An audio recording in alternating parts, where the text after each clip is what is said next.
Somente o tempo vai revelar. Pronto, chegou a última.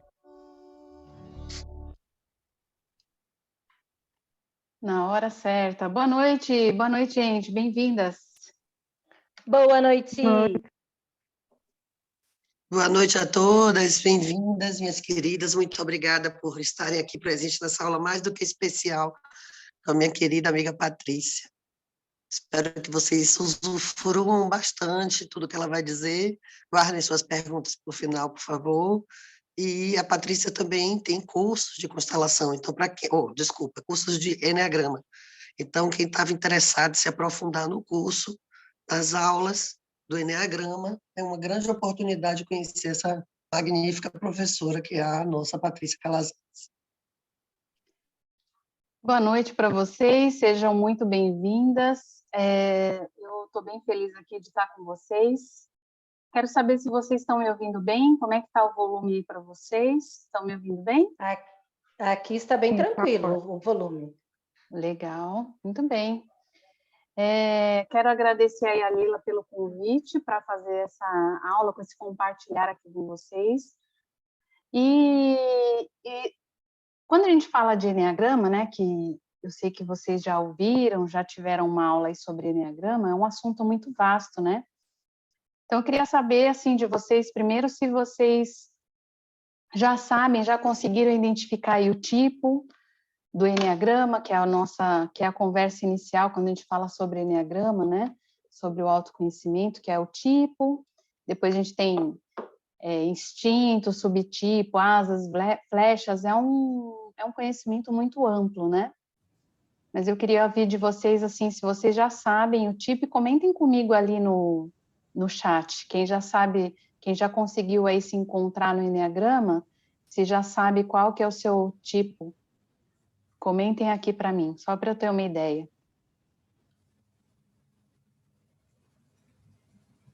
Quem já sabe, comenta aí qual que é o seu tipo aí no chat. Então, temos tipo 2, tipo 7, tipo 1. Só para entender aqui como é que vocês estão no Eneagrama. E hoje, assim, como esse é um assunto muito amplo, e até para contar para vocês aí que eu venho estudando o Eneagrama ele desde 2011, quando eu comecei aí os meus estudos no autoconhecimento. Eu comecei com a PNL sistêmica, depois fui para o Eneagrama, e o Eneagrama eu me aprofundei, estudei fiz vários retiros, imersões, e depois fui, que assim, quando esse bichinho pega, né? Não sei se aconteceu isso aí com vocês, quando a gente começa a estudar autoconhecimento, a gente não quer parar nunca mais, né? E aí, depois do Eneagrama é que eu vim a conhecer as constelações e me especializar em constelações, inclusive em uma das formações é que eu tive a oportunidade de fazer uma imersão junto com a Lila, né, como aluna, e foi um retiro aí de muitos dias, fazendo constelação de manhã, de tarde e de noite, foi uma imersão aí bem profunda, que a gente teve a oportunidade de se conhecer. E desde lá para cá, gente, eu tenho, para mim, o grande fascínio que eu tenho nesse mundo do autoconhecimento, do desenvolvimento humano, é de fazer uma alquimia dos saberes, de juntar, de ver a relação mais ampla entre os conhecimentos. E aí o que eu quero compartilhar hoje com vocês é uma visão que eu venho desenvolvendo já há algum tempo de fazer a união entre o Eneagrama e a visão das constelações sistêmicas, e aonde esses conhecimentos se unem, aonde eles ganham força, onde eles têm uma visão aí compartilhada. E é isso que eu quero falar aqui com vocês hoje. Eu espero que seja bem oportuno esse conhecimento e que faça aí total sinergia do que vocês já vêm estudando até aqui, tá? Então, eu não vou falar hoje especificamente aí de tipos, mas, lógico, se alguém quiser fazer alguma pergunta, aí nós vamos deixar aí perguntas e respostas no final. Também, se alguém quiser comentar algo aqui, perguntar, pode ficar à vontade em comentar aqui, falar comigo no chat. que aí no final a gente vai abrir aí essa troca entre nós, tá? Então, temos bastante aqui, 2, 7, 1, tem gente que ainda não sabe, vamos ver. Eu sou tipo 3 do Enneagrama, e hoje a gente vai falar sobre os instintos, tá? Os instintos que faz com que a gente consiga olhar o Enneagrama de forma também bem profunda, e é uma relação muito bonita que existe aqui na visão sistêmica. E eu, como consteladora, como professora de constelação também, quero trazer essa visão aqui para vocês. Eu vou compartilhar minha tela aqui para falar sobre isso.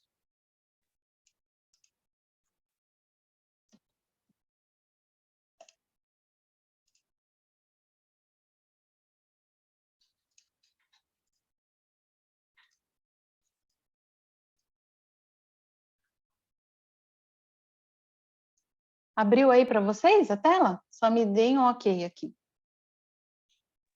Sim. Maravilha. Então,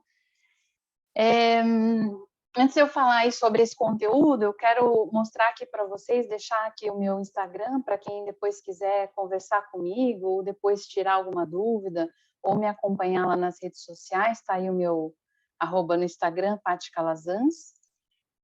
E também quero contar para vocês que nessa caminhada aí com o desenvolvimento humano, com os estudos e com o meu processo tanto como treinadora, como consultora empresarial e também como mentora de autoconhecimento, eu venho publicando alguns livros aí dos estudos que eu venho fazendo até aqui.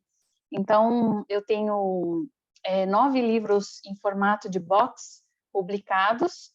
Então, comecei com um assunto do mindfulness, e o meu mais recente são os valores pessoais e profissionais, então são esses box em formatos de cartas.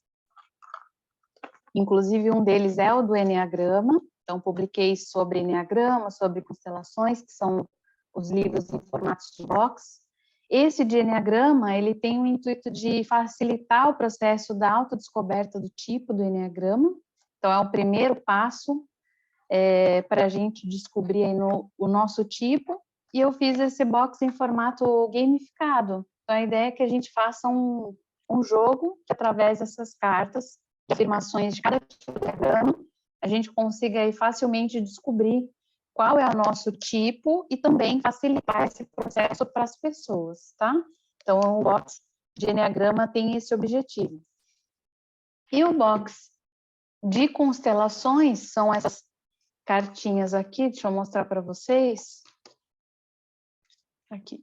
São as frases de transformação, as frases de cura e transformação das constelações. Que, inclusive, eu criei esse box depois do curso que eu fiz junto com a Lila, em um retiro de imersão com a professora Cláudia, e foi uma das primeiras formações que eu fiz em constelação, e eu senti de fazer esse material com as falas sistêmicas, com as frases, e foi daí que eu criei esse material, tá? E o meu último livro publicado é o livro chama Revolução Sistêmica, que foi publicado pela editora Planeta, pelo selo Academia, que eu falo sobre como usar o conhecimento, a visão sistêmica, na jornada de evolução dos níveis de consciência, para uma caminhada, uma jornada de transformação. Tá? Então, essas são as minhas publicações que eu tenho até o momento. E aí eu quero falar hoje especificamente aí com vocês sobre os instintos. E quando a gente fala de instintos na visão do Enneagrama, a gente precisa olhar, ter a visão aí do nosso inconsciente. Onde é que está o campo dos conhecimentos dos instintos quando a gente fala da psique humana? E a gente tem aí, quando a gente fala da nossa mente consciente, nós temos os pensamentos, os comportamentos, as sensações, daquilo que é consciente, que é aquilo que a gente percebe.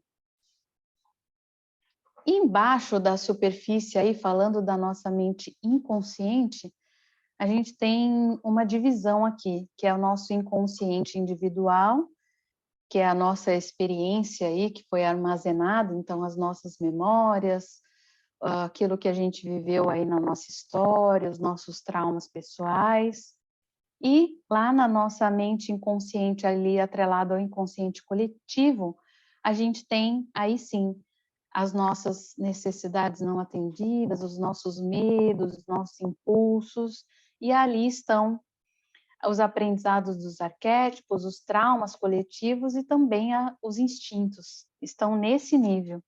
Então, sempre que a gente fala de instinto aqui, e isso atrela a visão da psicologia, a visão do eneagrama, a gente está falando de uma área aí ligada ao inconsciente coletivo, né? Que tem tudo a ver com o processo que a gente aprende aí na constelação.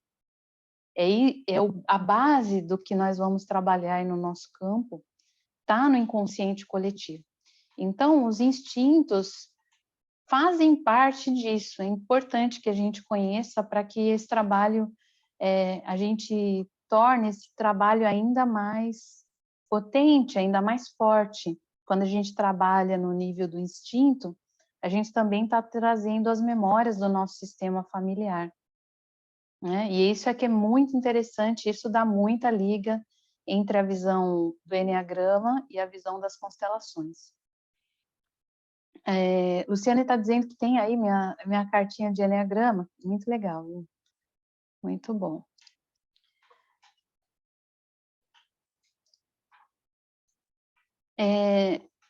Falando dos instintos também, tem uma visão aqui muito interessante, inclusive essa é uma frase famosa aí do padre Domingos Cunha, que ele é um padre da Igreja Católica, que é um professor estudioso de eneagrama.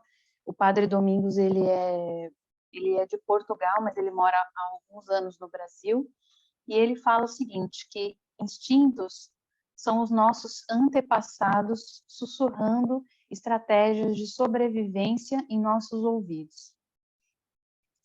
Olha que importante essa frase, olha que interessante essa visão do Padre Domingos e como ela ressoa aí para nós e como eu vejo eu quis destacar isso aqui para vocês, porque eu vejo aqui um grande ponto importante de união entre esses dois saberes.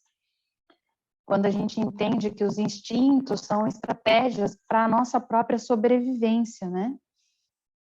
A gente consegue perceber isso e entender como que a partir do repertório das histórias vividas pelos nossos antepassados, como eles viveram seus medos, as questões ligadas totalmente à sobrevivência, como isso também nos afeta, inclusive na formação da nossa própria personalidade. Porque o Eneagrama fala o seguinte, que nós temos 3 centros de inteligência, né? O centro mental, então aquilo que acontece aí no campo da nossa mente, que pode ser, a gente tem a fixação dessa mente no meu eu inferior, então as questões ligadas aos pensamentos, às crenças limitantes, aos vícios de pensamento, e a gente tem aí, quando a gente está com a consciência desperta, o nosso eu superior, as ideias superiores, ligado à nossa mente superior. Então, esse é o que está aqui, desse lado esquerdo aí, desse que é o mapa da psique humana, segundo a visão do Eneagrama. Por outro lado, a gente tem também, olhando para o Eneagrama, as paixões e fixações, né? Então, quais são as paixões? São os vícios emocionais. Então, quando a gente fala do campo emocional, a gente tem as questões aí ligadas a aquilo que são os vícios do sentir,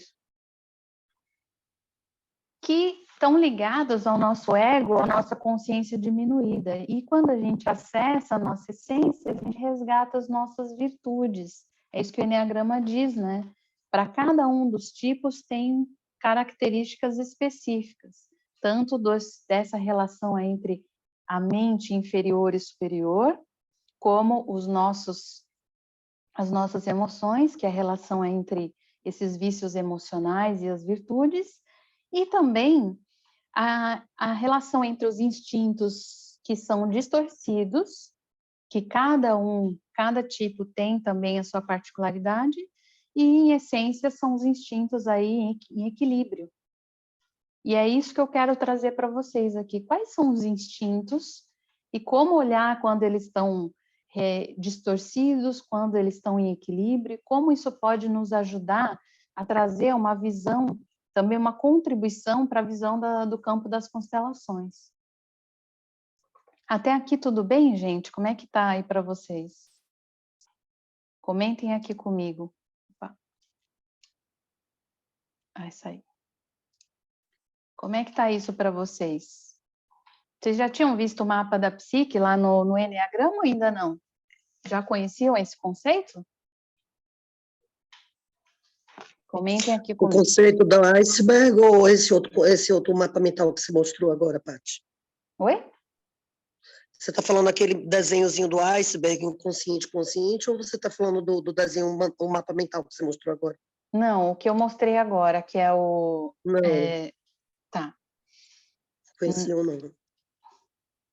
Perfeito. Deixa eu compartilhar de novo aqui. Então, quando a gente está falando da psique humana, gente, a gente está falando aí sobre essa visão entre o ego, os aspectos do nosso ego e os aspectos da nossa essência. Então, para cada tipo de eneagrama, a gente tem um mapa da psique diferente. E o mapa do eneagrama, ele fala justamente isso, que existe um lado aí, quais são os aspectos ligados ao nosso ego e quais são os aspectos ligados à nossa essência. Então, quando a gente entende sobre isso, a gente consegue traçar um mapa em todo um caminho psico-espiritual de desenvolvimento. Isso que é muito interessante quando a gente estuda o Eneagrama. Deixa eu compartilhar de novo aqui a tela com vocês.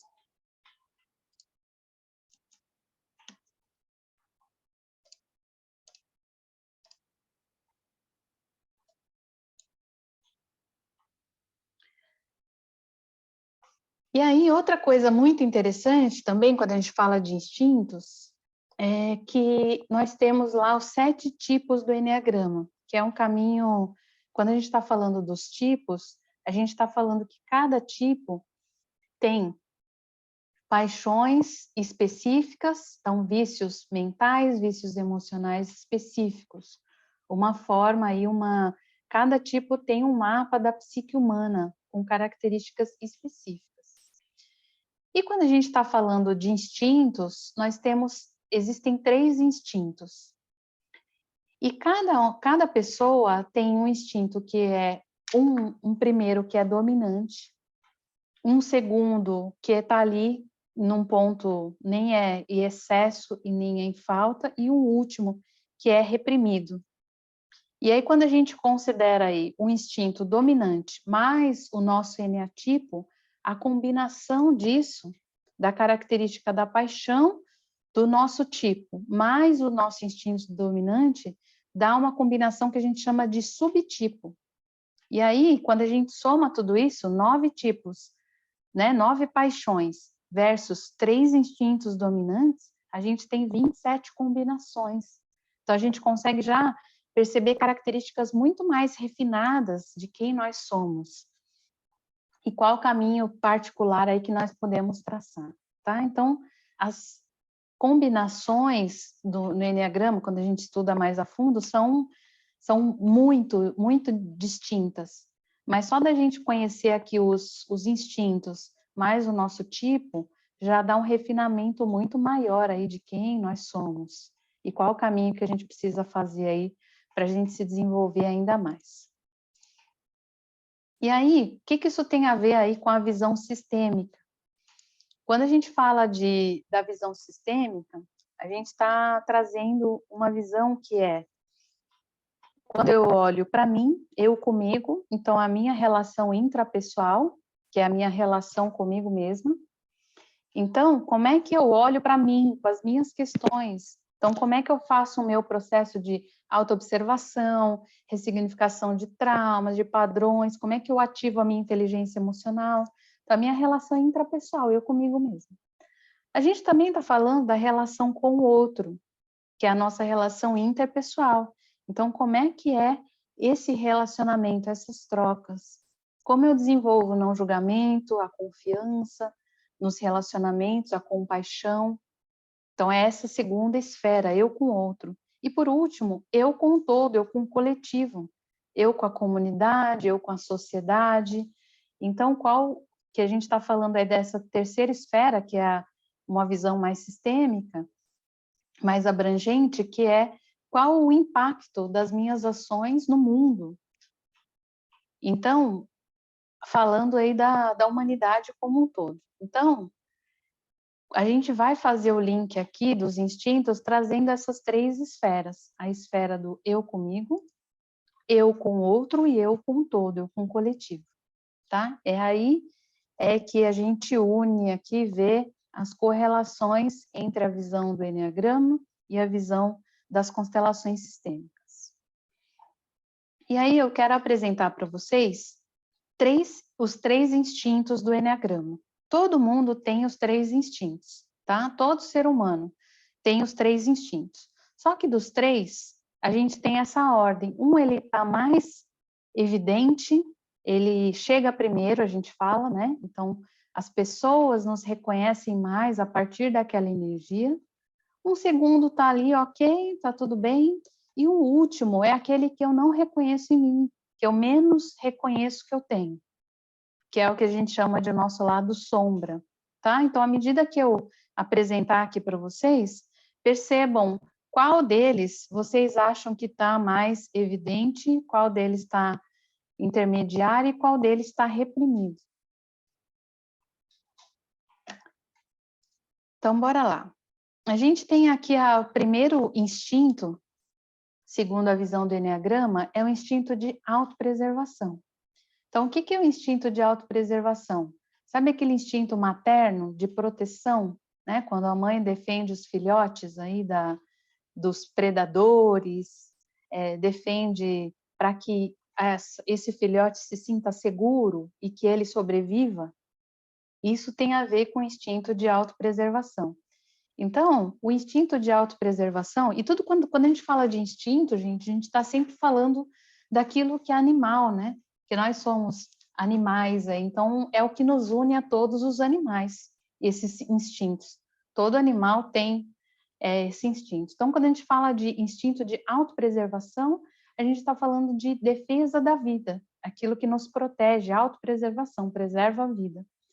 Então, tudo que está ligado aí à nossa sobrevivência. Então, aquela questão de algo que pode nos afetar e ter risco de morte, que talvez gere uma certa ansiedade ou uma certa insegurança física. Então, aquela sensação de que, opa, isso aqui eu tenho que estar alerta, senão pode acontecer alguma coisa. Então, é uma necessidade aí de se cuidar. Então, essa energia está para si, é a visão aqui intrapessoal. Eu estou cuidando de mim, se eu não cuidar, algo vai ser ameaçado aqui na minha sobrevivência. Quem tem esse instinto dominante está sempre com a sensação de que a vida está permanentemente ameaçada. Então, é uma pessoa que é mais alerta, se preocupa mais consigo e com as suas necessidades básicas. Então, é uma pessoa que geralmente cuida de ter os seus horários mais certos, uma pessoa mais disciplinada com horários, cuida de comer nas horas certas, de seguir uma determinada rotina, se preocupa se está frio, se está calor, então leva um casaco, leva as coisas que precisa ali, se tem uma emergência, uma necessidade básica, então sempre cuida mais dessas questões aí da sobrevivência. Então, questões relacionadas aí à temperatura, aos horários de comida, uma pessoa que se preocupa em cuidar da sua saúde física. E isso, quem tem instinto dominante se preocupa, inclusive, bastante com isso. E quem tem um instinto de autopreservação reprimida, não se preocupa muito. Então, esquece de horário de comer, esquece, cada dia dorme num horário, não liga muito para as questões da rotina. Então, às vezes, quem vê de fora acha que a pessoa não consegue cuidar muito das suas próprias coisas. Então, precisa estar alguém lembrando. Então, às vezes, quem percebe de fora vê assim, nossa, essa pessoa tem que ficar lembrando ela, como se fosse uma criança, que sempre tem alguém responsável para cuidar melhor aí dessas questões que estão ligadas à integridade física. E não dá, então, às vezes a pessoa não dá muita importância para isso, ou às vezes, até, se isso é mais crítico, esse autopreservação reprimido, até um descuido que chega a um processo de autodestruição. Tá? Então, percebam como é que é isso para vocês. Se você está dominante, se você se preocupa bastante com isso, ou está tudo bem, assim, nem em excesso nem falta, ou se você está aí com esse instinto reprimido, ou seja, descuida bastante da sua rotina, da sua alimentação, dos seus horários e tudo mais. E aí, qual é a relação que eu observei aqui do instinto de autopreservação? Ela tem muita sinergia com a nossa lei aí do pertencimento na constelação. Porque quando a gente está falando de pertencimento, a gente está falando do nível de consciência de sobrevivência. Apesar de a gente falar de pertencer a um grupo, a gente está falando que tem essa frase aí do Bert que fala que pertencer à nossa família é a nossa necessidade básica. Ou seja, por que a gente tem essa necessidade de pertencer? Por sobrevivência, né? Porque se a gente não tem esse senso, a gente, né, o bebê ele não consegue sobreviver sozinho, então tem muito a ver com isso, com a sobrevivência. Então, isso significa que estamos dispostos a sacrificar e entregar a nossa própria vida pela necessidade de pertencer, ou seja, uma necessidade aí de preservação, tem a ver muito com essa questão do pertencimento, né? Então, olha que interessante isso, né? Quando a gente olha aí o pertencimento, quando pertencer a um sistema faz parte dessas questões aí da nossa sobrevivência. É um aspecto básico, essencial. E isso, quando a gente está falando de autopreservação, a gente está falando de energia. Porque quando a gente olha para o Eneagrama, aquilo que chega primeiro, quando a gente vai se relacionar com alguém, são os nossos instintos, mais do que o nosso próprio tipo. Então, quando a gente está falando de uma pessoa que é autopreservação dominante, a gente está falando de uma pessoa que chega num grupo, ela se preocupa se ela está lá num treinamento, ela se preocupa qual é o horário do coffee break, qual é o horário do intervalo, que hora que vai acabar, que hora que vai começar. Ah, tem toalete perto? Então, questões o quê? Ligadas suas necessidades básicas, aos seus recursos. Tá? É isso que tem a ver com o instinto de autopreservação. E aqui, a gente pode também atrelar a autopreservação com uma energia mais feminina, que é essa questão aí de geração e preservação da vida. Então, uma energia muito ligada às questões da mãe ou questões maternas. Como é que é essa relação aí com a nossa mãe, que é a primeira referência que a gente tem aí de alguém, né? Nosso primeiro vínculo, né? Primeira relação, a simbiose que acontece aí do bebê com a mãe nos primeiros momentos de vida, né? Então, tem muito a ver com essa relação e com esse instinto aí de autopreservação. Tá? Até aqui tudo bem? O que vocês acham? O que vocês acharam aí? Como é que tá aí para vocês? Mais dominante? Comentem aqui comigo no chat. Você se viu aí mais como autopreservação dominante, mais reprimido, ou tá no meio termo? Milena tá mais para dominante. Autopreservação total. Uhum. O que acontece aqui também, gente? Olha que interessante, na visão do autopreservação dominante. A gente pode ter, quando a gente tem uma autopreservação dominante, a gente tem esse excesso de preocupação, né, com as coisas.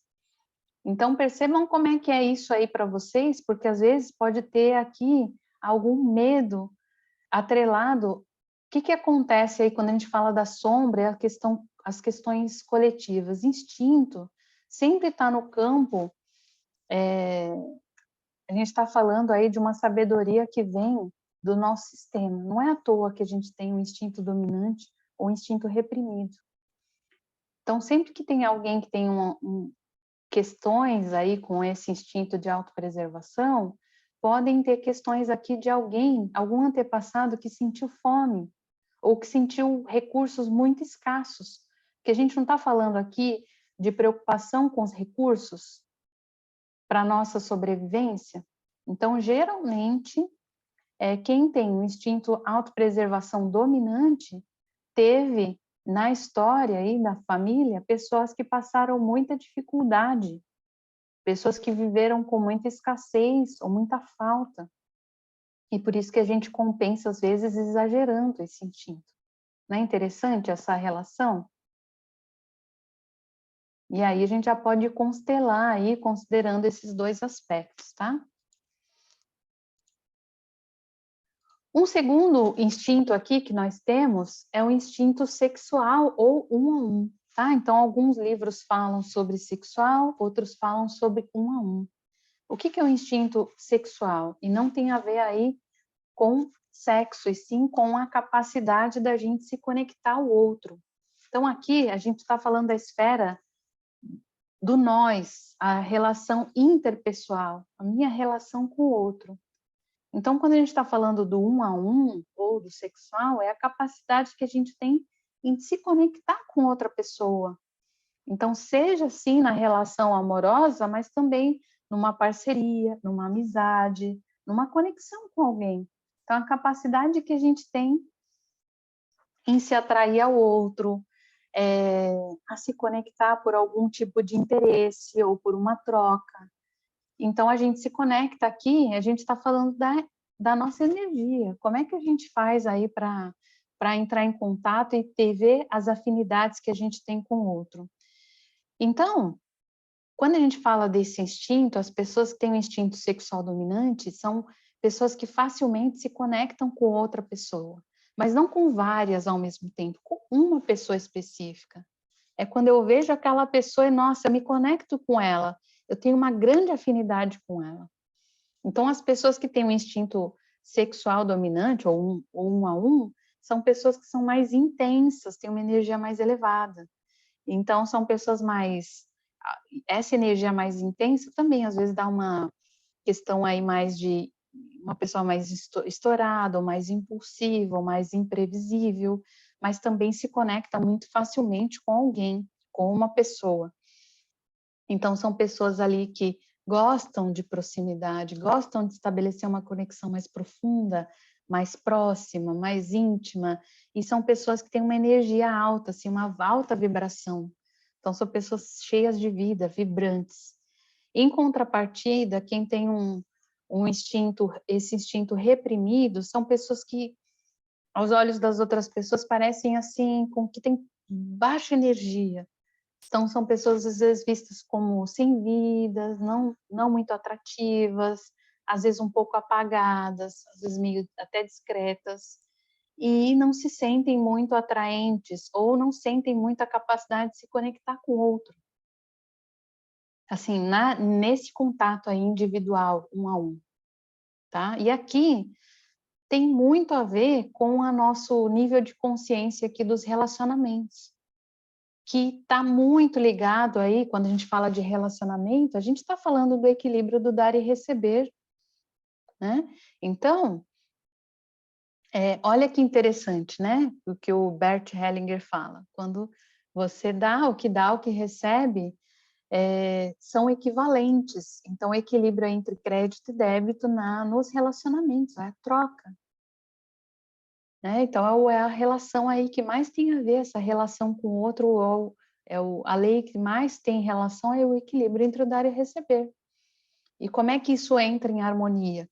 Quando, né, quem dá, quem recebe, oferece um pouco aí em retribuição, e isso eu vou eu recebo de você, eu faço um pouquinho mais, eu faço mais um pouquinho e a gente vai crescendo aí, gerando esse vínculo. Isso geram as trocas equilibradas e isso faz com que a gente tenha um fluxo de movimento constante, né? O equilíbrio das trocas.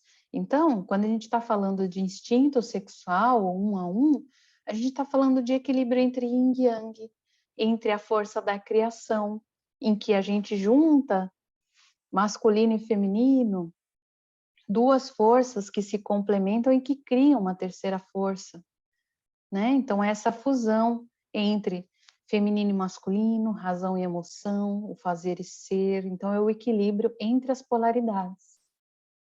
É onde a gente une aí nesse instinto, isso tem muito a ver aí com esse equilíbrio harmônico entre o dar e o receber. E aqui a gente está falando da junção aí, né, entre pai e mãe que formam o filho e assim vai, tá?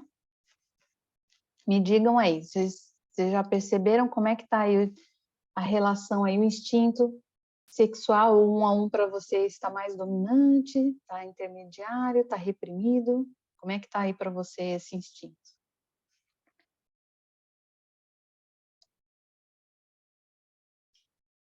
Meio termo? Muito bem. E por último, a gente tem o instinto social. Quando a gente está falando de instinto social, então, como a gente falou aí do autopreservação, está ligado do eu comigo, relacionamento interpessoal. No sexual, eu com o outro. E aqui, a gente está falando de social, é eu com o todo, eu com o grupo, com a comunidade. Então, o instinto social sempre tem a ver com a socialização, é a minha relação com o mundo, com as pessoas, com a comunidade, com a sociedade. E isso, olha que interessante, tem a ver, para que eu saiba me relacionar com o grupo, eu tenho que saber qual é o meu lugar no grupo. Então, tem muito a ver com saber qual é o seu lugar. E isso tem muito a ver com a lei da ordem e hierarquia. Quando eu não sei qual é o meu lugar, eu acabo invertendo a ordem, me colocando num lugar que não é meu. Então, quando a gente está falando de instinto social, um social dominante, uma pessoa que é social dominante, ela precisa do grupo. Ela sente que é importante fazer parte de um grupo e ela quer ser importante para aquele grupo, ter influência no grupo e ser reconhecida por aquele grupo. É importante essa interação, é importante fazer parte dessa tribo. Então, o instinto social dominante, geralmente são pessoas que estão ali agregando várias pessoas ao mesmo tempo. É uma energia que espalha, né, para o grupo.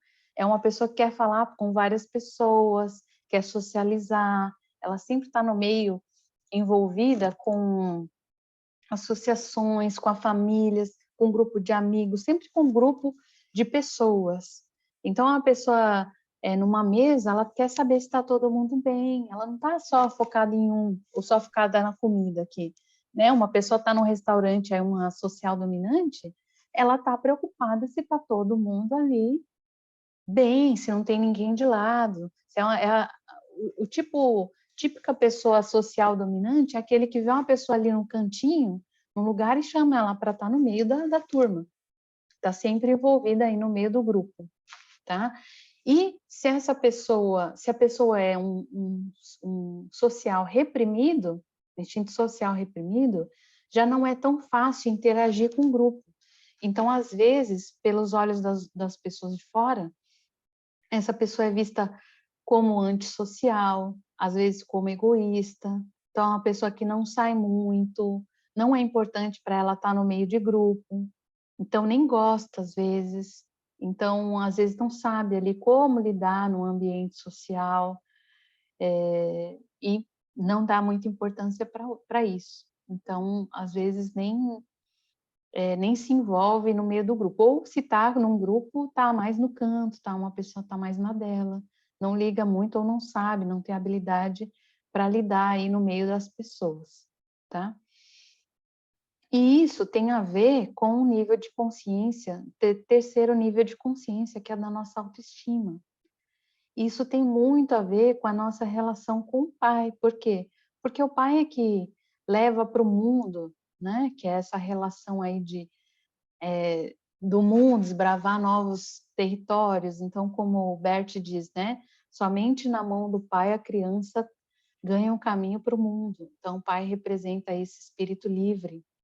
Então, por isso, o olhar do pai vai para a amplitude, porque o pai é o que leva essa energia do pai, energia masculina, é o que faz com que a gente desenvolva a nossa autonomia, a nossa coragem de socializar, nosso senso aí de desbravar novos territórios, de ir para o mundo, né? Isso tem muito a ver com essa energia social. E aí entender isso e qual é o nosso lugar dentro dessa tribo tem muito a ver aí com as questões que a gente aprende aí da ordem e hierarquia e essa nossa habilidade desse instinto social. E aí me digam aí, como é que vocês se veem no instinto social? Como é que tá aí para você? Você percebe que isso é mais dominante, tá intermediário, é mais reprimido? Sombra, Milena falou sombra. O que mais?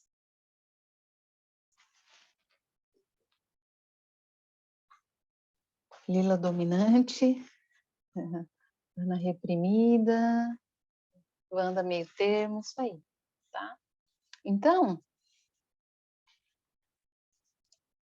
deixa eu só comentar aqui com vocês. Ó. Então, quando a gente está falando de instintos, a gente sempre está dizendo assim, é dessa relação aí entre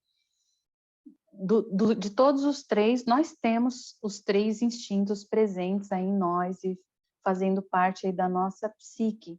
Sempre nessa ordem, a gente sempre vai ter os três e geralmente isso está ligado aí com a energia que chega primeiro. Então percebam como é que isso para vocês, numa interação com pessoas, quando alguém te reconhece, qual a energia que chega primeiro? Tá? Porque é isso que a gente vai identificar qual é o nosso instinto dominante. Aquilo que as pessoas reconhecem mais em você. E aí, se aquilo que chega primeiro é a tua preocupação com você mesmo, os teus recursos que garantem a tua integridade física, você consigo mesma, essa é uma energia autopreservação dominante. Se a tua preocupação do que chega primeiro é a tua relação com o outro, com alguém, uma conexão com alguém, então você vai num lugar lá, um treinamento, e não conhece ninguém, mas você senta do lado de alguém que tem mais afinidade, ou só vou se aquela pessoa for. Isso tem muito a ver com o instinto sexual dominante, que é criar conexões mais próximas com uma pessoa específica, né? Que é eu com o outro. E no social é eu com o grupo. Sempre essa preocupação aí do aquilo que chega primeiro, né? Se você já vai cumprimentando as pessoas, você já olha se o grupo está bem, se todos estão bem. Então, essa preocupação mais com o coletivo é um instinto social, tá? O que vocês acharam aí dessa relação aí com as leis sistêmicas? Faz sentido isso para vocês? Faz todo sentido, Paty. Muito legal, ficou bem, bem interessante essa relação entre o instinto e as leis sistêmicas. Eu, particularmente, nunca tinha pensado nisso. Então, para mim, está sendo um novo olhar sobre isso, que eu não tinha feito essa associação ainda. Gostei muitíssimo. Legal. E aí, gente, por que é bom a gente fazer esse link, né? Quando a gente fala de constelação, quando a gente fala da visão sistêmica, porque a gente já começa a entender que quando a gente fala de personalidade, os instintos, eles vêm antes do tipo. Tá? Então, quando a gente se relaciona, as pessoas nos percebem antes. A gente tem muito mais afinidade com o outro pelo nosso instinto dominante. Então, qual é a tendência? Se eu sou uma pessoa, e aí eu quero dar o meu exemplo aqui para vocês. Eu sou uma pessoa que sou uma sexual dominante, então eu tenho muita facilidade de me conectar com uma pessoa por vez, né? Então, se eu estou num grupo de pessoas, eu chego lá, eu vou me conectar com uma pessoa, aquela que eu perceber que tem mais afinidade. Depois eu me conecto com outra, assim vai. Eu vou ampliando para depois entrar em contato com um grupo maior. Mas eu não chego já num grupão. Primeiro eu converso com um, aí faço aquela conexão, depois com o outro, faço aquela conexão. Então eu vou um a um. Isso geralmente é a minha, esse é o meu instinto dominante, é o sexual. E aí o que acontece? A gente, quando eu vejo uma pessoa que tem um instinto sexual dominante, a gente já cria uma afinidade imediata, porque a gente está na mesma frequência. Então, os instintos se conectam pela mesma frequência. É como se a gente falasse a mesma língua. Então, eu vou ter muito mais afinidade com quem é o instinto mesmo que o meu, que também tem um sexual dominante, vai ser mais fácil, mais rápida essa conexão, e vou ter dificuldade em me conectar com alguém com instinto oposto do meu. Por exemplo, o meu instinto reprimido é o social, tá? Então, o que isso significa? Eu não chego num grupo e facilmente já falo com todo mundo. Isso é uma coisa que não é tão simples para mim. Se eu chego e vejo uma pessoa que eu não conheço, que ela é um social dominante, qual é a minha tendência? Eu falo assim, nossa, essa pessoa está lá, está aparecendo demais. Então, a gente tende a julgar pessoas que têm um instinto diferente do nosso. Enquanto o nosso é reprimido, eu tento a julgar quem é dominante. Isso também é uma pista para vocês, tá? Então, percebam aí, quando vocês se identificaram qual é desse instinto reprimido, percebam que vai ser mais difícil reconhecer aquilo que é dominante no outro, tá? Então, a gente tende a julgar mais aquilo que é reprimido em nós, porque é o nosso aspecto sombra, quando eu vejo uma pessoa que é dominante, tá? Então, se eu sou lá social reprimido, se eu vejo uma pessoa que é social dominante, eu tendo a julgar essa pessoa primeiro, para depois eu ver ali que tá tudo bem, faz parte da característica dela. Tá? Ana Laura está dizendo que é complexo. Sim, enneagrama é algo que parece simples, né? Mas a gente começa a se aprofundar, a gente vê como é complexo esse conhecimento. Realmente é bastante complexo. Mas é interessante, é um mapa bem, bem profundo, que a gente pode trazer aí muitos insights para trabalhar, sejam as constelações, seja todo um processo aí de caminho de autoconhecimento. Querem perguntar alguma coisa até aqui? Como é que vocês estão? Tudo certo? Vou seguir aqui então, gente. Tá, estão me dando joinha aqui, então eu vou seguir aqui, que eu quero só apresentar aqui para vocês. Antes eu vou falar aqui, como é que, falando desses instintos, que aspectos coletivos a gente pode trabalhar nas constelações. Então, quando a gente está falando de autopreservação dominante, a gente está falando... Por que eu exagero o instinto de autopreservação? Porque existe uma preocupação enorme com falta de recursos. Então, talvez quem seja autopreservação dominante possa cair em armadilhas aí de escassez, medo da falta, medo de faltar recursos. Então, é importante que a gente olhe isso e trabalhe isso nas constelações. Quem tem um instinto sexual dominante pode cair, talvez, em sombras, em questões de abuso, seja abuso de poder, seja desequilíbrio aí no dar e receber, relações de codependência, abuso de qualquer ordem, abuso de poder, abuso sexual, tudo que está ligado aí nessas relações descompensadas aí do dar e do receber.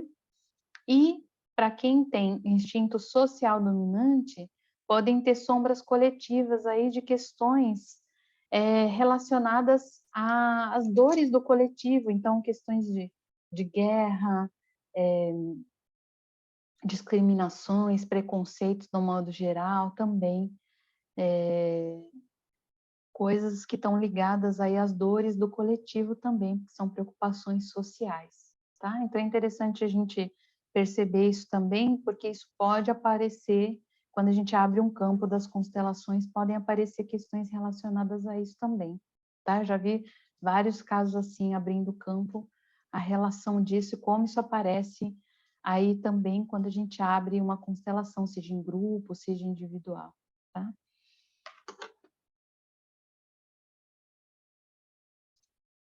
Deixa eu voltar a compartilhar minha tela aqui.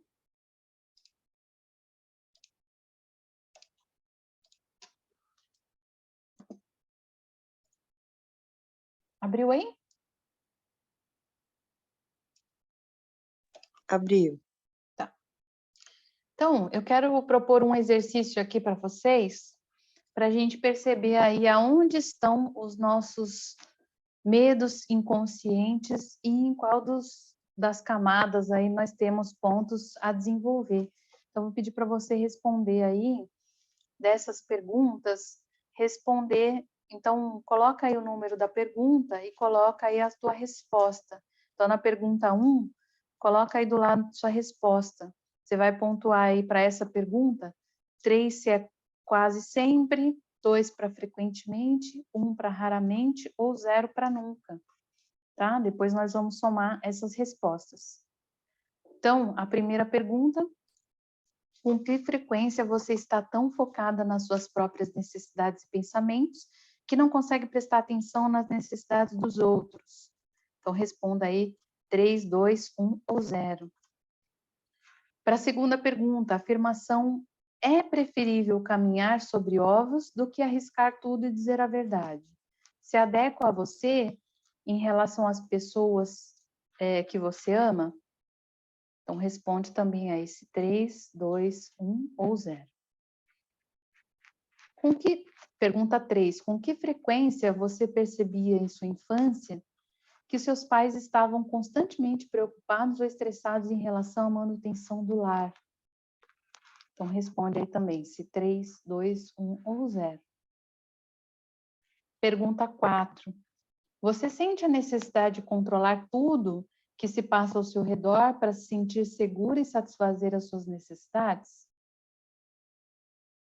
Marca aí, se para você é 3, 2, 1 ou 0. Pergunta 5. Com que frequência você, para se sentir amada e reconhecida em sua infância, precisava representar um papel e agir de forma distinta da qual você se identificava? Então, percebe aí também. Se para você é 3, 2, 1, 0. Pergunta 6. Você acredita que projetar uma imagem positiva de si mesmo é muito importante? Então, quão importante isso para você? Responde aí se é 3, 2, 1 ou 0. Pergunta 7. Quando algo dá errado, você percebe isso como uma questão pessoal? Então, também responde aí se para você é 3, 2, 1 ou 0.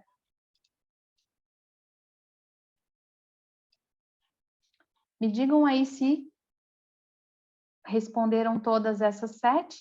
Só me deem um ok aí, à medida que vocês responderem, que tem mais perguntas aqui.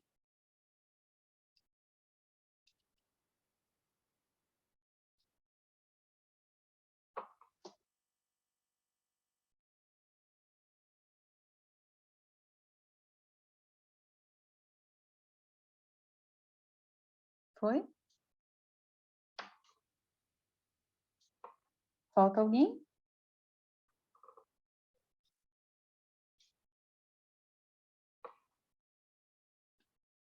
Ok, então, Milena, quando terminar, me dá um ok aí.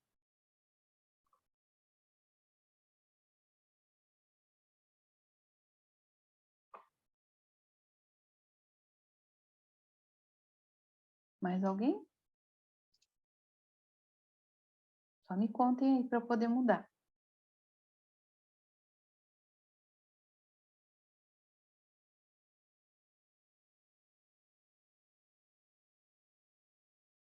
Pode?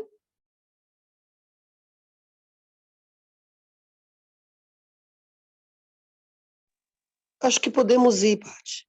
Beleza. Então, pergunta 8. Quando você enfrenta alguma situação na qual percebe suas necessidades, ou mesmo a sua própria sobrevivência ameaçadas, você fica paralisado ou tem dificuldade para agir? Então, responde aí, se 3, 2, 1 ou 0. Pergunta 9. Riqueza, status, poder e autoridade são valores para você? Então, responde aí se 3, 2, 1 ou 0. Sua autoestima é construída em torno de status e conquistas? Responde aí se 3, 2, 1 ou 0. Pergunta 11. Você se percebe buscando sinais de afeto dos outros para consigo? Veja se para você é 3, 2, 1 ou 0. Pergunta 12. Você se sente altamente competitiva? Também responde aí se 3, 2, 1 ou 0. 13. Você se sente ansiosa ou preocupada quando não sabe se será aceita em diferentes contextos sociais? Veja aí se é 3, 2, 1 ou 0. Pergunta 14. Você sempre cita as pessoas socialmente importantes, populares, famosas, a quem você encontrou ou convive? Então, veja se é para você 3, 2, 1 ou 0. E, por último, pergunta 15. Você se sente que costuma suportar situações indesejadas sem se posicionar para ser aceita pelo grupo? Então, veja se para você é 3, 2, 1 ou 0. Tá? Então, me digam aí. Então, digam aí das 15 perguntas aí, se todas estão pontuadas aí, se para todas as perguntas, se tá, se vocês pontuaram aí 3, 2, 1 ou 0, tá? Os números que a gente precisa somar aí depois. Tá? E me deem um ok aí se vocês já responderam até a 15. Não precisa somar por enquanto. Não precisa somar, porque a gente vai somar diferente aqui.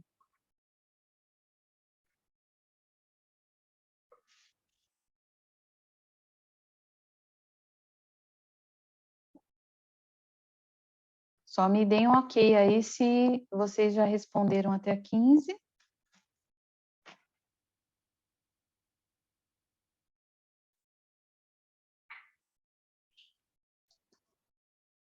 Foi?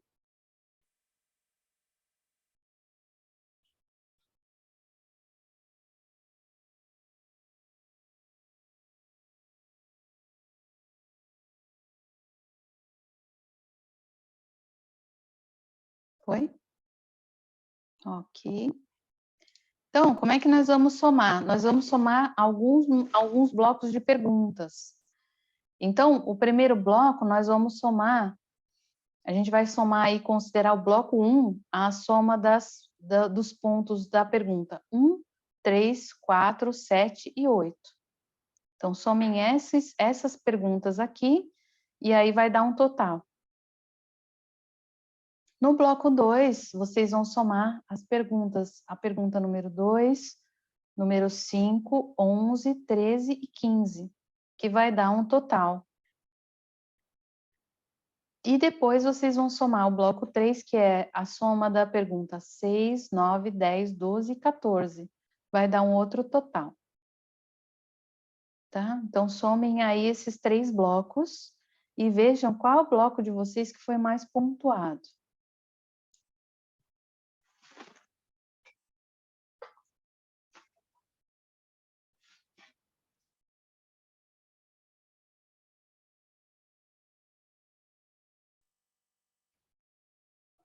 Lila, para ficar mais fácil, eu vou compartilhar com vocês depois esse teste, tá? Se alguém não conseguiu fazer aqui, estiver no celular ou com dificuldade em acompanhar, pode fazer depois, tá? Mas eu vou só explicar. Te agradeço. Só vou explicar o raciocínio para vocês, para saber o que a gente pode obter nesse teste aqui, que tem relação com o que eu estou explicando até aqui para vocês, tá? Bom, obrigada, Paty, te agradeço. Então, ó, quem já conseguiu somar aí, então a gente só vai somar aí, vocês tem que ter três pontuações aí, bloco 1, bloco 2 e bloco 3, somando aí as respostas dessas 3 perguntas. Ana já ia perguntar isso. Não, pode deixar que eu sei que às vezes não dá para acompanhar aí muito quem está no celular, eu disponibilizo esse teste para vocês, tá? Então, a gente tem aí essa soma aí dos 3 blocos. Cada bloco vai dizer aí sobre esses nossos medos inconscientes, qual a relação com qual nível de consciência, que tem a ver aí com o que a gente viu nos instintos, tá? Então, percebam aí. Quem conseguiu fazer a soma, comentem aí para mim, aqui no chat, qual bloco que deu mais alto, bloco 1, 2 ou 3, que deu uma soma mais alta.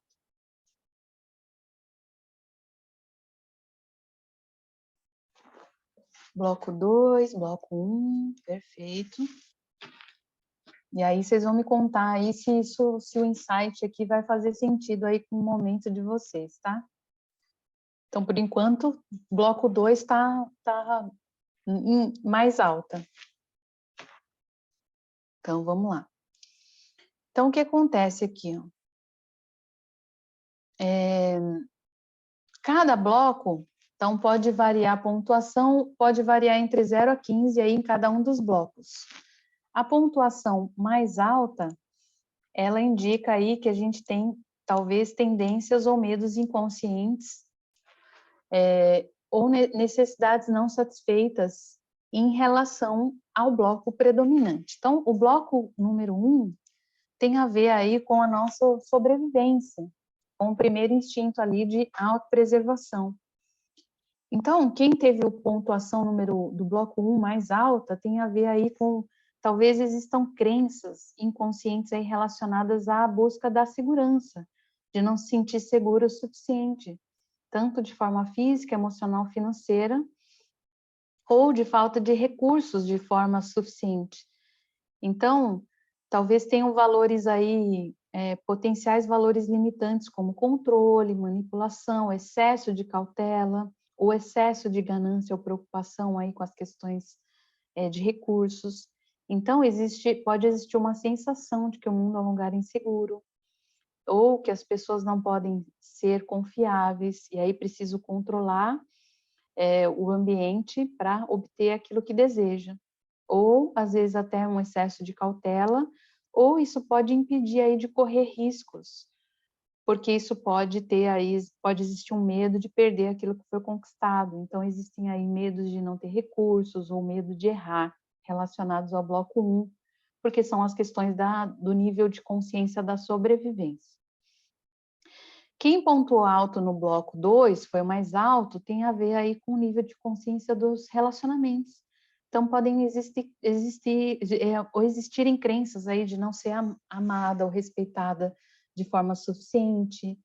Então, pode existir aí, talvez, questões aí relacionadas ao ciúme, à culpa, ao desejo de agradar. Ou, às vezes, alguma situação aí de medo de punição, medo de não se sentir amada, de não se sentir aceita, reconhecida, ou até medo da rejeição. Então, veja se isso faz sentido aí para você. E quem pontuou mais alto no bloco 3 pode ter questões relacionadas ao terceiro nível de consciência, que tem a ver com a autoestima. Então, crenças relacionadas aí não se sentir reconhecida ou aceita o suficiente. Então, valores com questões aí de talvez uma busca de status ou poder, uma alta competitividade, um desejo de liderança, ou a sensação da insegurança, né, de não se sentir, ou a baixa autoestima, às vezes, de não se sentir que é boa o bastante, ou sentir que precisa ficar provando o seu valor, ou buscando ser reconhecida por alguém importante, ou às vezes medo, inclusive, daquela pessoa. E aí, às vezes, você pode ter a sensação de que mesmo que faz muito, trabalha muito, que nunca é o bastante, você nunca sente aí as suas necessidades atendidas. Então, pode existir um medo do julgamento, de não se sentir suficiente, ou uma sensação até de menos-valia, tá? Então, vejam como isso tem relação em tudo que a gente viu até agora relacionados aos instintos. Então é interessante muito a gente ver essa relação e como a gente pode trabalhar isso, esses medos, essas crenças, tudo isso aqui que eu estou dizendo para vocês podem ser elementos a serem trabalhados nas constelações, muito ligados às questões aí dos instintos, que tem a ver com os aspectos da personalidade. Legal? Gostaram dessa visão? Espero que tenha contribuído. Eu vou mandar depois esse teste para vocês. Eu espero que essa visão tenha contribuído aí para vocês perceberem aí a potência que o Eneagrama pode ir, né? A profundidade que o Eneagrama pode ir. E como ele pode ajudar também, inclusive, num processo de diagnóstico, mapeamento, levantamento de elementos para trabalhar as questões também na constelação sistêmica. Então, é assim que eu tenho trabalhado nos meus processos de mentoria de autoconhecimento, nos meus processos de grupo. Então, eu faço essa relação, tenho trabalhado isso no que eu chamei de jornada sistêmica, já fiz 7 turmas trabalhando essa relação, e faço esse link também, tanto nos processos dos cursos de Eneagrama, como nos cursos que eu falo também de exercícios sistêmicos, que eu trabalho alguns elementos do Eneagrama para aplicação também na visão sistêmica, tá? E é isso o link que eu amo fazer. Então, espero que tenha contribuído para vocês. Então, esse conhecimento dos níveis de consciência que eu falei, a gente trabalhou aqui, alguns deles são os primeiros níveis, né? A consciência da sobrevivência, dos relacionamentos e do poder pessoal, da autoestima. Esses 3 primeiros níveis têm a ver com o que a gente viu aqui, né? Os instintos e esse teste aí dos níveis dos medos inconscientes.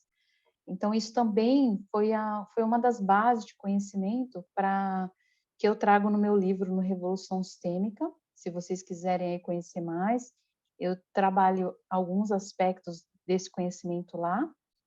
Vai ser um prazer aí ter vocês lendo o meu livro ou em contato comigo aí para a gente conversar mais sobre esse assunto, tá?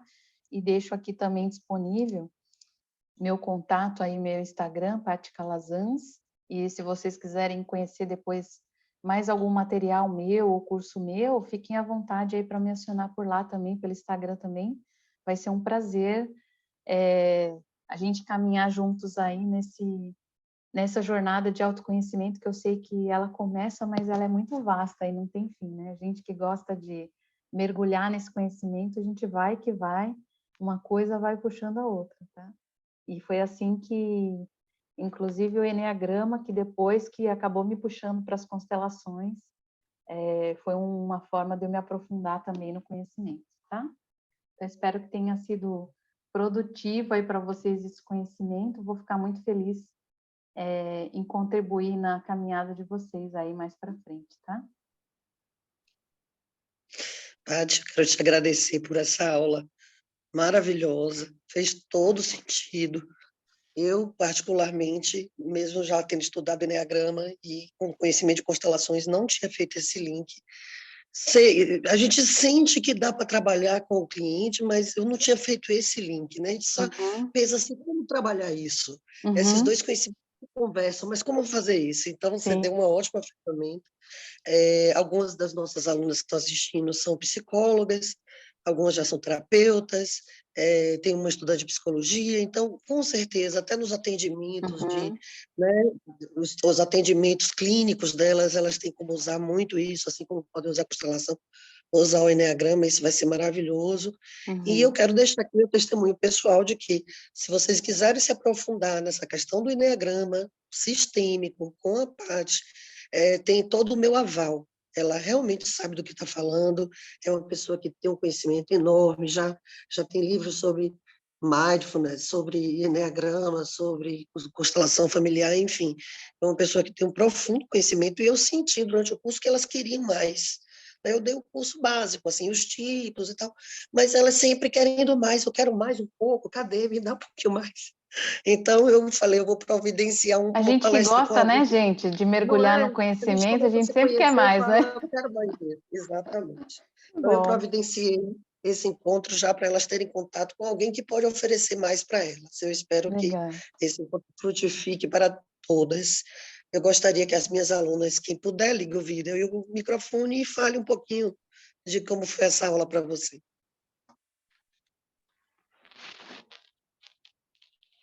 Olá, boa noite. Boa noite. Oba, olha, tem caixinha aí. Ê. Enneagrama realmente é um assunto bastante complexo, Uhum, pelo que eu percebi. Fiz aqui algumas sim. anotações, achei fantástico.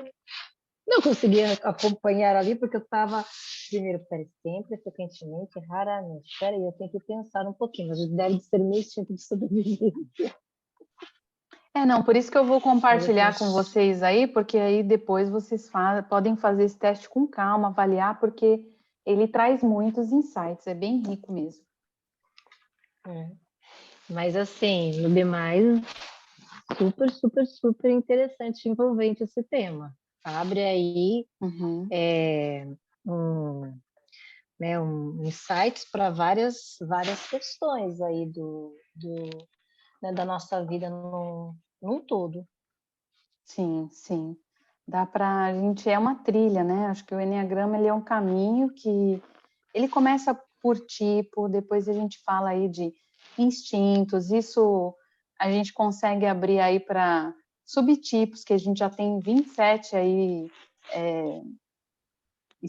de níveis diferentes, aí depois a gente olha asas, flechas, uma série de informações para a gente realmente construir um mapa em que a gente pode trabalhar vários aspectos da nossa criança interior, aspectos das nossas feridas emocionais, né? As próprias paixões, que são os vícios emocionais versus as virtudes. A gente pode usar isso como elementos também para trabalhar na constelação. Então, é muito rico. A combinação, quando a gente começa a combinar, juntar os saberes, né? Vocês sabem aí, Sim. Eu sei que tem muitas alquimistas aí do saber que juntam várias coisas, já a gente fica mais fácil, né? A gente consegue ir em lugares mais profundos Sim. e trazer aí muito mais riqueza para a pessoa trabalhar, fazer o caminho dela, né? De autoconhecimento. Patrícia. Exato. Oi, boa noite. Foi Boa muito noite. boa a sua aula, muito boa a sua didática. Assim, me chamou a atenção que você falou assim, o reprimido, por exemplo, o instinto social, tem a ver com a relação com o pai, né? E aí, pode no decorrer da vida a pessoa mudar? Normalmente, Ana, por que acontece? Quando a gente está falando de instinto dominante, a gente está falando de um excesso, algo que eu senti falta em algum momento da minha vida que eu exagero para compensar essa falta. Uhum. Então, esse exagero é uma compensação. Então, à medida que eu me trabalho, que eu me desenvolvo, eu não preciso exagerar tanto. Nem esse excesso, que é o instinto que a gente chama do dominante, e nem a falta daquele que é reprimido, que eu fico lá, não quero mexer muito com ele, eu rejeito essa parte minha. Então, quando a gente está falando de dominante, eu estou exagerando isso. Então, à medida que a gente trabalha, ele fica mais ok, é menos exagerado. E quando a gente está falando de reprimido, é algo que, ao invés de eu rejeitar, eu integro, eu reconheço. Porque nunca é bom aquele reprimido, porque é o que me falta. Então, vou dar meu exemplo. Me faltava, eu era extremamente tímida de não conseguir falar ali com pessoas na minha infância. Então, era algo que me faltava. À medida que eu trabalho, eu consigo integrar isso em mim.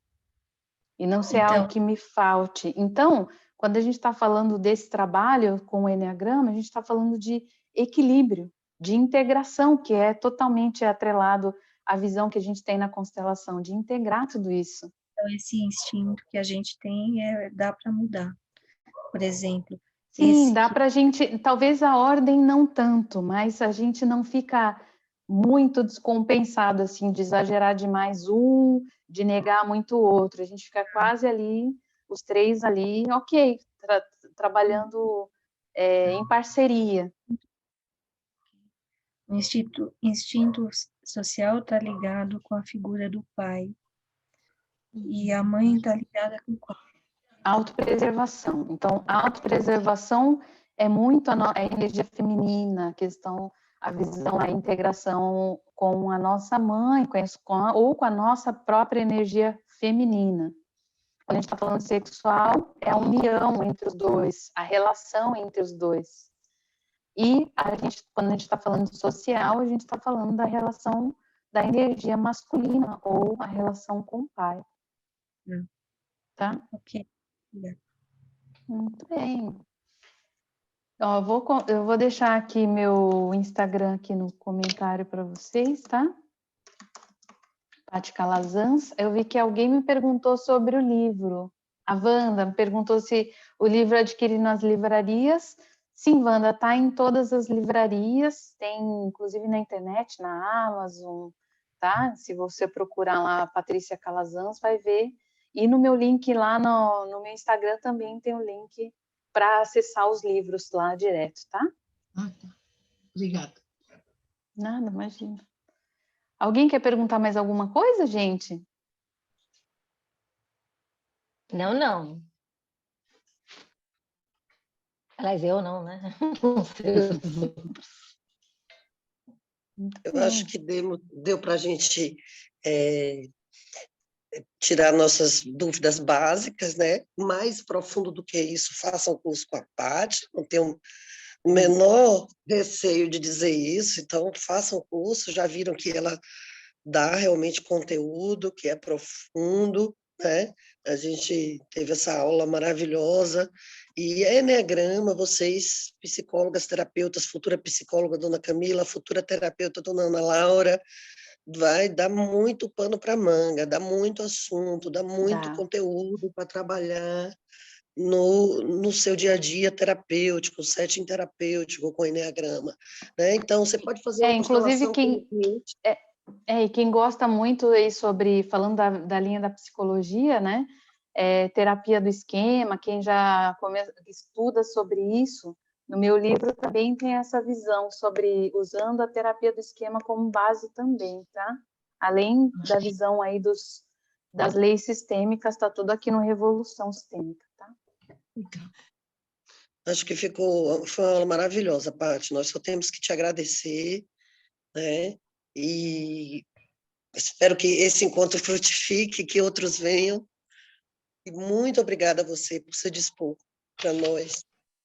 Eu que nos dar agradeço. essa aula magnífica. Foi um prazer conversar com vocês. Fico disponível aí para esclarecer qualquer dúvida e quem quiser se aprofundar mais nesse conhecimento também, viu? Gratidão, Lila, pelo convite, pelo espaço aí. Espero que tenha sido produtivo para vocês. O prazer foi nosso. Muito bom. Gratidão, Tchau. gente. Muito obrigada. Muito Um beijo, bom. tchau para todas. Beijo, boa noite. Boa Boa noite. noite. Tchau, tchau. Gente.